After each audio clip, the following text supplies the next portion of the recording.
Hello, wankers. Flapjack Pickle here to shine a big fat light on two forgotten gems of the big screen, The Stepfather and the Assassination of Richard Nixon. Now, at first glance, I suppose these are two chalk and cheese films, one a pulpy psycho thriller and the other a heavy, intense drama. But if you dig a bit deeper, you'll find they've actually got more in common than you might think. Though they're heavily fictionalised, both films are based on true events and both feature obsessive characters whose disturbed view of the world leads them down a dark and twisted path.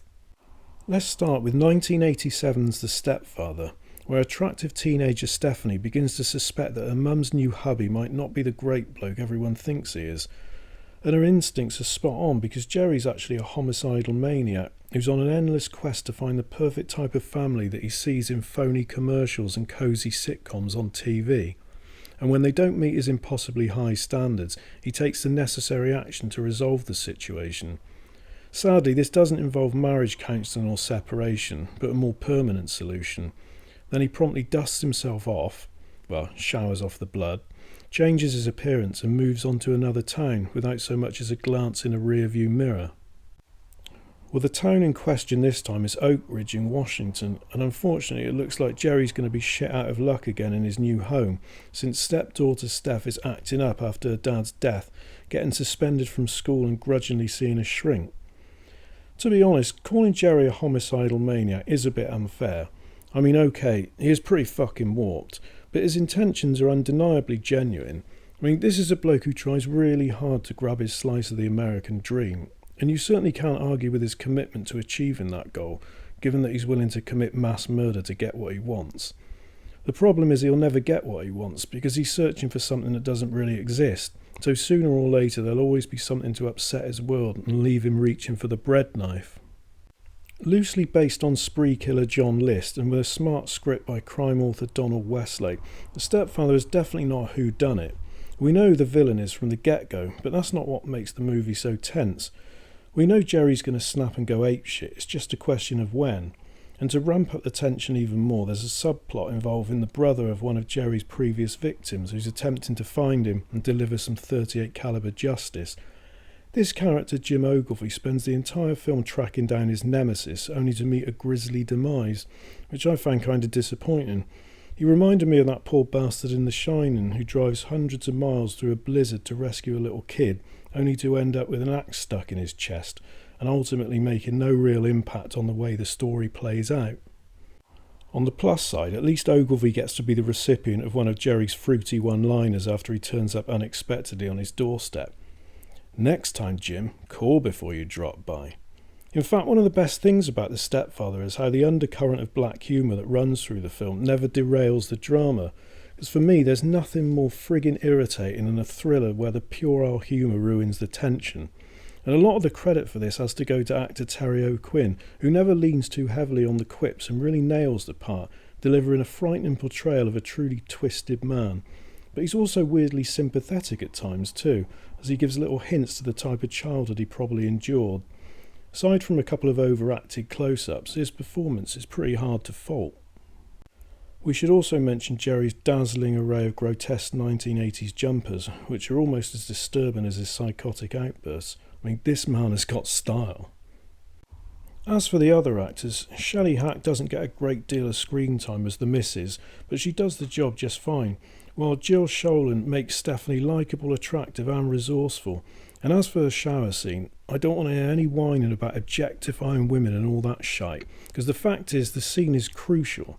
Because you see, coming as it does at the climax of the film, Steph has to be oblivious to the carnage happening downstairs. Okay, you could argue why can't she be listening to loud music on headphones in her bedroom, but that idea is just not acceptable. Unless she's listening to it naked, then it's okay. Bottom line is, never try to argue against a shower scene, because it fucking upsets me. Okay, let me get back on track. Joseph Rubin, the director, does a really good job considering he clearly didn't have a lot of money to splash around, and the budget limitations are fairly evident throughout the film. If you look at the street that Jerry strolls down at the beginning of the movie, I'm pretty sure it's the same one he ends up living on with his new family, and the house interiors look similar too, But rather than undermining the production, these actually work as plus points, making a shrewd comment about the small town America where Jerry feels most safe, as well as reinforcing the idea that history is going to repeat itself. It's not a perfect film by any means though. It definitely has a few narrative problems. As well as the Ogilvy character being short-changed, there are a couple of minor plot strands that don't really go anywhere, and the big family meltdown is a bit rushed, but it gets nicely back on track with a tense climax that leaves Jerry well and truly screwed. Although if you thought that was the end of Scary Jerry, you'd be wrong, because the film was actually an unexpected minor success, so they resurrected him for a couple of dreadful sequels, and then there was the obligatory remake in 2007, which had a heftier budget but considerably less charm, as well as having a director who was more interested in perving on Amber Heard's character than in crafting a believable story. Anyway, my advice is stick with the original, ignore the sequels, and enjoy one of the most memorable and deranged anti-heroes of modern cinema. Of course, Jerry Blake isn't the only cinematic character all at sea in a world he doesn't understand. In the assassination of Richard Nixon, Sam Bick is also dealing with family breakdown as well as emotional disintegration, but his solution to these problems is slightly different from Jerry's.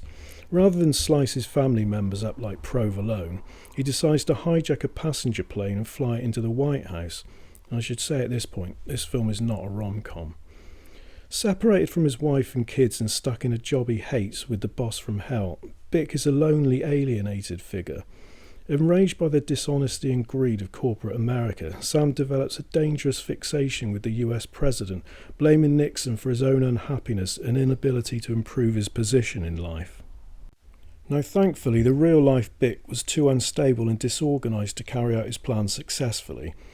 After driving to an airport near Baltimore armed with a pistol, he killed a cop before storming a DC-9 where he proceeded to shoot both the pilots. You see what I mean about being disorganised? Now, I'm no aviation expert, but I'm guessing if you want to get a plane off the ground, it definitely helps if the pilot's not dead. Anyway, long story short, after a standoff between Bick and the cops, he was shot and wounded before giving himself a .22 caliber lobotomy. The man was so deluded he truly believed his actions would turn him into a hero, but in reality he was just another lonely social misfit trying to make his mark on the world. Does that remind you of a certain cab-driving gun nut from the mid-70s? Yeah, me too. But screenwriter Paul Schrader never seems to mention being influenced by Sam Bick's story in interviews, but given the similarity in the surnames, it's one hell of a coincidence, that's for sure. The Assassination of Richard Nixon is a really well-crafted and brilliantly acted film. Sean Penn is incredible in the lead role, even by his standards, and it should have won him a bucket load of awards. And so what did he get? Yeah, you guessed it, fuck all. He got a big fat 0 for Carlito's Way too, which just about says it all. But one remarkable aspect of this Nixon though is that the performances are pretty impeccable right across the board, even down to the bit players. Naomi Watts and Don Cheadle are both excellent, and Jack Thompson is spot on as Sam's ball-busting boss, even though his accent is wobblier than the supermarket trifle and often comes off more Perth than Pennsylvania. But credit to the massively talented first-time director Niels Muller, whose cinematic output since has been virtually non-existent. Anyway, if you've never seen these two films, then what the hell are you waiting for? And if you have, maybe it's time for a repeat viewing. Well, I hope this video has sparked some interest in these two ignored classics, but if not, I happily invite you to kiss my arse. You take care now.